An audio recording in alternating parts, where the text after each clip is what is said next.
Jessica Cheriton, and I'm your host of American Dream TV. I'm here today in Salida, Colorado. Our beautiful mountain town has hot summers and cold winters, which can take a toll on your utility costs. But what if I told you that there was a way to alleviate some of that burden with the type of construction that you use? Here behind me is a passive build. We're going to learn about some of the elements of a passive build and find out from August Delarue Construction, what that entails. Let's go look inside.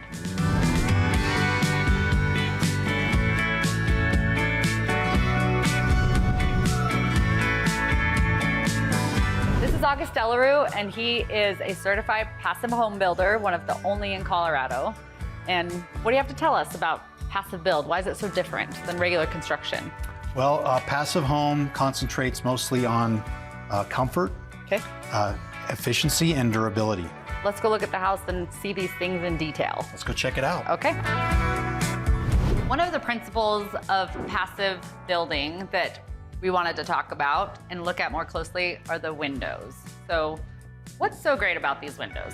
These windows are certified passive home windows, which is one of the requirements that you have to have. It's a big part of the thermal envelope of the house. The two big parts of it is that the glass is super well insulated. It also has a special glazing on there that basically makes it so that it resists heat transfer through that glass. So it's gonna keep that heat in the home in the wintertime. It's gonna keep the heat outside during the summertime and keep the home regulated. One other question I had looking at all of this, like, you know, the gap here where you can see daylight outside, and then like, what's gonna happen here? What's going on? Yeah, so the gap is intentional.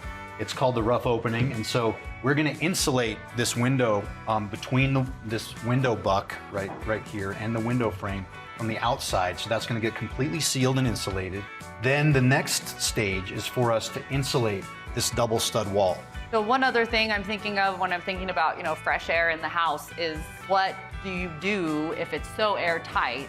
So in this case, we're using an ERV, which stands for Energy Recovery Ventilation. It's constantly bringing in fresh air into the home, but it's also exhausting stale air from the home at the same time.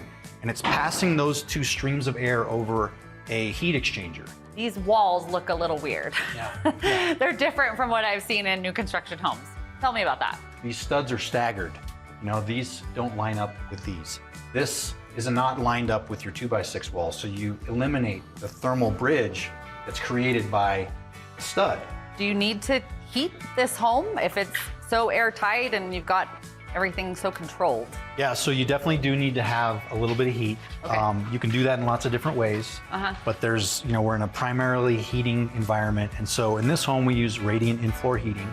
The big thing to think about and to keep in mind though is the amount of energy that you're putting into heating the home is so much less than a normal house would be.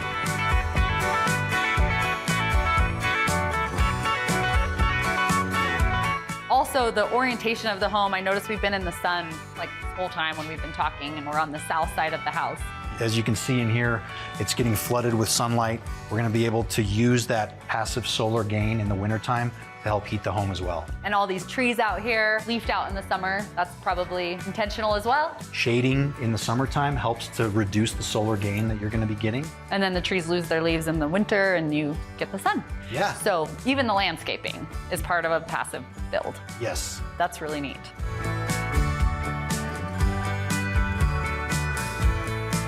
Being here today has shown me that I can have all of the comforts and beautiful design elements that I would want in a custom home with the invisible benefits of a passive build. So I'm grateful that we got to learn about this today. I'm your host, Jessica Cheriton with American Dream TV, signing off in Salida, Colorado. Thanks for joining us.